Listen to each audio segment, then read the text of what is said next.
Hi, everybody. No, so the spell Glyph of Warding in the Player's Handbook First Edition, um, you as a cleric, you can make many different kinds of glyphs, especially depending on maybe what your god or goddess has in store for you, and of course, it also has to do with your alignment. In the Dungeon Master's Guide, it gives the Dungeon Master a few examples here, simply because nothing is actually drawn out for you. There was no spoon feeding in the first edition. You had to do a lot of the work yourself. But there are some examples here, whether you want to damage any who cross the glyph, whether it was fire, lightning, cold, blindness, paralysis, energy drain, which is ridiculous. But who's to say if you weren't a high level cleric that maybe worshipped an evil god that you couldn't do something like that? So here is my list. Some of you guys might want to use this for your players. I've done all the work for you. And what I decided to do is I didn't want to go crazy. I've got the equivalent of 16 glyphs, and some of them are slated for like goodly clerics, some of them are slated for evil. But as it says here, clerics with this spell get 3 glyphs throughout their careers. At 5th level, roll 1d6 to see which glyph is received. Note that glyph 1 fire can be exchanged with any other glyph. In other words, if the cleric doesn't want the one given to him by his cleric, no shame to refuse it and just take glyph number 1 fire. At level 7, roll 1d4 plus 6, and at level 9, roll 1d6 plus 10 to receive your last glyph.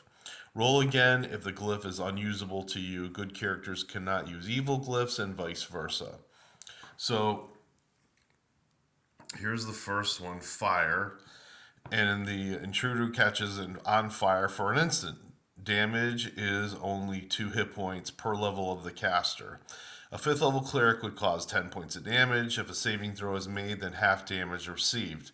Items any creatures have must save versus normal fire if the saving throw is failed.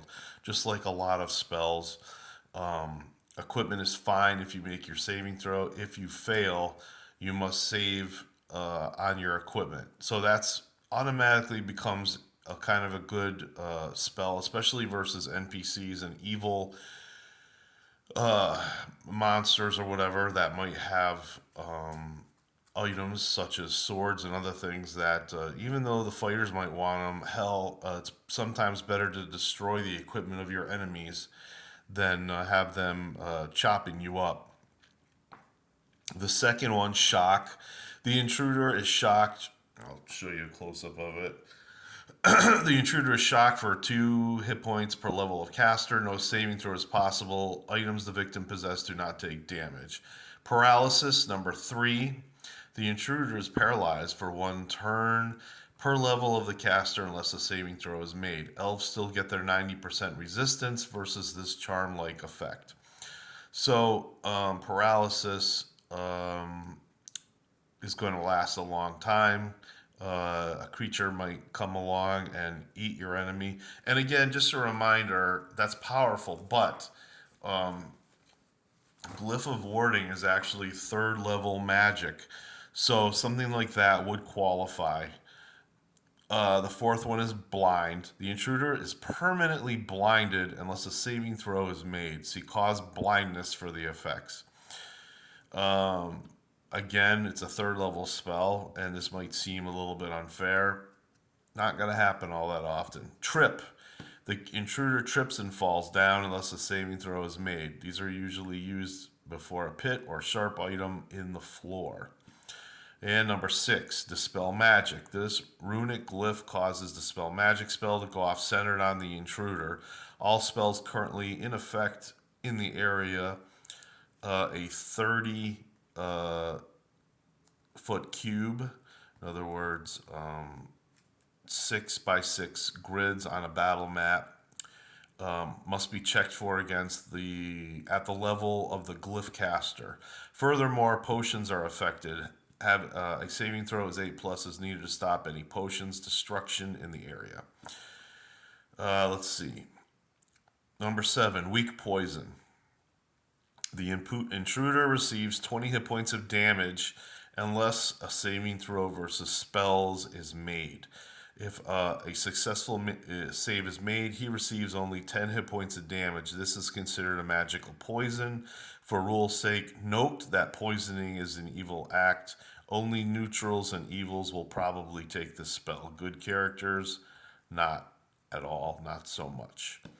Cold. The intruder gets cold damage, 3 hit points per level of the caster. And you got to remember, too, that at minimum, I think the lowest level cleric can get this, unless, of course, it's written on a scroll, is a 5th level cleric. So they're actually up there a little bit by the time they can get this. They get 3 points of damage, so it'd be like 15 points of damage unless a saving throw versus spell is made. Items will never have to make save versus damage. Alright, now things pick up a little bit. Good light. If an intruder is neutral or evil, a flash of bright light envelops them, doing 4d6 damage. Undead receive 6d4 points of damage. If a save versus spell is made, then no damage. Evil priests cannot have this glyph. Number 10, strong sleep. The intruder is suddenly inflicted with the urge to fall asleep. Save at -2 versus spells or fall asleep for 1d6 die turns. Elves receive their normal 90% against this charm. And this sleep supersedes the sleep spell in that even high-level characters will suddenly want to fall asleep. Probably wake up arrested by a sheriff, or if in a dungeon, probably not wake up at all, having been poked with swords and whatnot. Energy drain, I did keep that, I guess. That's number 11. When the intruder breaks the barrier of this glyph, he must save versus spell or lose 1 level of experience the same way some undead creatures' touch would do. Because this dabbles with the negative plane of death, this is considered an evil act. Neutrals may use. Number 12, greater fire. When the intruder breaks the barrier, they ignite on fire for 3 hit points per level of the caster unless a saving throw versus spell is made. All items worn or carried by the target must also save versus the magical fire if the save was failed. The victim receives 1/2 damage if it makes a successful saving throw, and all its possessions are safe. Wrath of Good. Ragul. The intruder receives 2 points of damage for every level of the cleric and becomes weakened, losing 1d3 points of strength, gaining them back at 1 point per hour. A saving throw can negate this weakness, but not the damage. Evil clerics cannot choose this glyph. Creeping Death, number 14. Sickness and weakness overcome the trespasser for 1 hour per level of the caster. The victim receives -2 on all to hit and damage rolls, no save. Finally, 15, Curse. See Player's Handbook, 1st edition, page 47. Roll 1d4. Random ability scores reduced to 3. 2 victims to hit rolls and saving throws are at -4. 3, 50% to drop an item per turn or round in combat. Number 4, Caster's Own Curse.